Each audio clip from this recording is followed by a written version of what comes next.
एक गांव के बाहरी हिस्से में एक वृद्ध साधु बाबा छोटी से कुटिया बनाकर रहते थे। वह ठाकुर जी के परम भक्त थे। स्वभाव बहुत ही शांत और सरल। दिन रात बस एक ही कार्य था, बस ठाकुर जी के ध्यान भजन में खोए रहना। ना खाने की चिंता ना पीने की चिंता रहती थी, तो बस एक कि ठाकुर जी की सेवा कमी ना रह जाए। भोर से पूर्व ही जाग जाते, स्नान और नित्य कर्म से निवृत्त होते लग जाते ठाकुर जी की सेवा में। उनको स्नान कराते, धुले वस्त्र पहनाते, चंदन से तिलक करते, पुष्पों की माला पहनाते, फिर उनका पूजन भजन आदि करते, जंगल से लाए गए फलों से ठाकुर जी को भोग लगाते। बिल्कुल वैरागी थे, किसी से विशेष कुछ लेना देना नहीं था। फक्कड़ थे किंतु किसी के आगे हाथ नहीं फैलाते थे। यदि कोई कुछ दे गया तो स्वीकार कर लिया, नहीं तो राधे राधे। फक्कड़ होने पर भी एक विशेष गुण उनमें समाहित था। उनके द्वार पर यदि कोई भूखा व्यक्ति आ जाए तो वह उसको बिना कुछ खिलाए नहीं जाने देते थे। कुछ नहीं होता था तो जंगल से फल लाकर ही दे देते थे, किंतु कभी किसी को भूखा नहीं जाने दिया। यही स्थिति ठाकुर जी के प्रति भी थी। उनको इस बात की सदैव चिंता सताती रहती थी कि कहीं ठाकुर जी किसी दिन भूखे ना रह जाएं। उनके पास कुछ होता तो था, नहीं कहीं कोई कुछ दे जाता था तो भोजन बना लेते थे, अन्यथा वह अपने पास थोड़ा गुड़ अवश्य रखा करते थे। यदि भोजन बनाते थे तो पहले भोजन ठाकुर जी को अर्पित करते, फिर स्वयं ग्रहण करते, किंतु यदि कभी भोजन नहीं होता था तो गुड़ से ही काम चला लेते थे। थोड़ा गुड़ ठाकुर जी को अर्पित करते और फिर थोड़ा खुद खाकर पानी पी लेते थे। एक बार वर्षा ऋतु में कई दिन तक लगातार वर्षा होती रही। जंगल में हर और पानी ही पानी भर गया। जंगल से फल ला पान संभव नहीं रहा। उनके पास रखा गुड़ भी समाप्त होने वाला था। अब बाबा जी को बड़ी चिंता हुई। सोचने लगे, यदि वर्षा इसी प्रकार होती रही तो मैं जंगल से फल कैसे ला पाऊंगा, ठाकुर जी को भोग कैसे लगाऊंगा। गुड़ भी समाप्त होने वाला है, ठाकुर जी तो भूखे ही रह जाएंगे, और यदि द्वार पर कोई भूखा व्यक्ति आ गया तो उसको क्या खिलाऊंगा। यह सोचकर वह गहरी चिंता में डूब गए। उन्होंने एक निश्चय किया कि अब से मैं कुछ नहीं खाऊंगा, जो भी मेरे पास है वह ठाकुर जी और आने वालों के लिए रख लेता हूँ।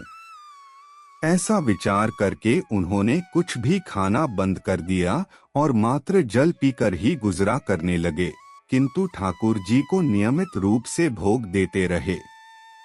बाबा जी की भक्ति देखकर ठाकुर जी अत्यंत प्रसन्न हुए, किंतु उन्होंने उनकी परीक्षा लेने का विचार किया।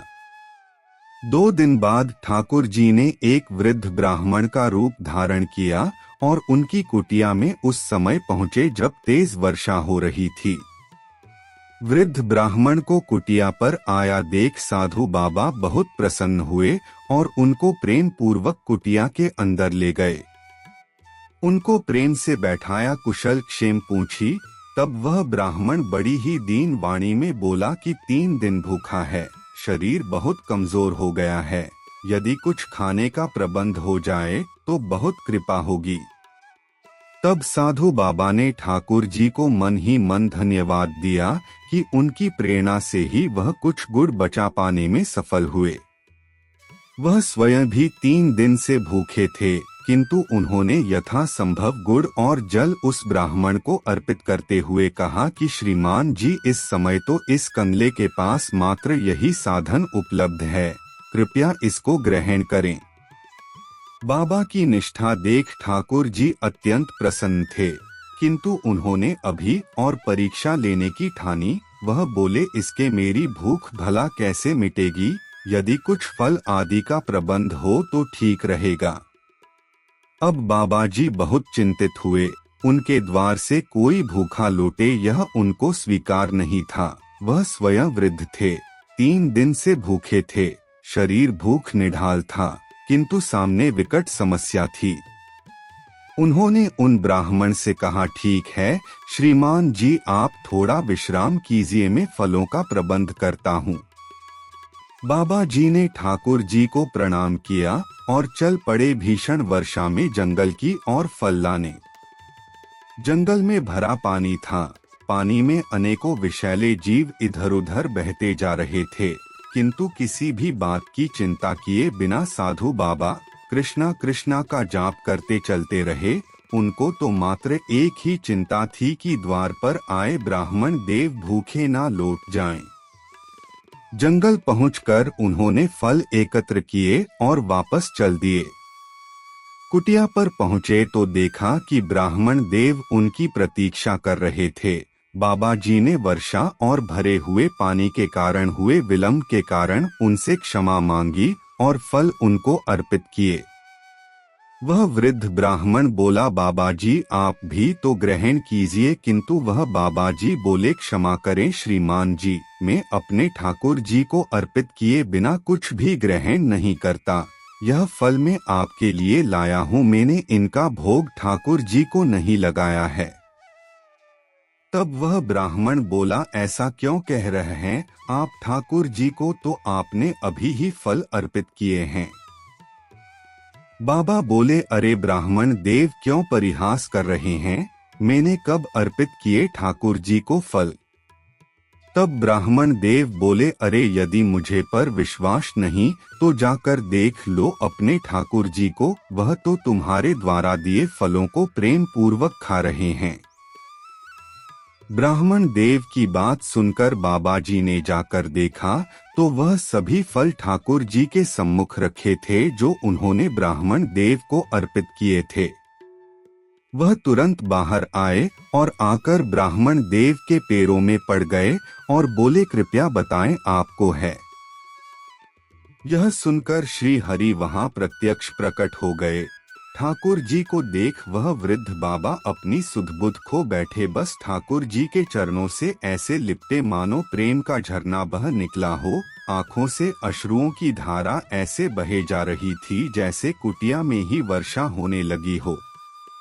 ठाकुर जी ने उनको प्रेम पूर्वक उठाया और बोले, तुम मेरे सच्चे भक्त हो, मैं तुम्हारी भक्ति, तुम्हारी निष्ठा और प्रेम से अभिभूत हूँ। मैं तुम्हारी प्रत्येक इच्छा पूर्ण करूँगा, कहो क्या चाहते हो।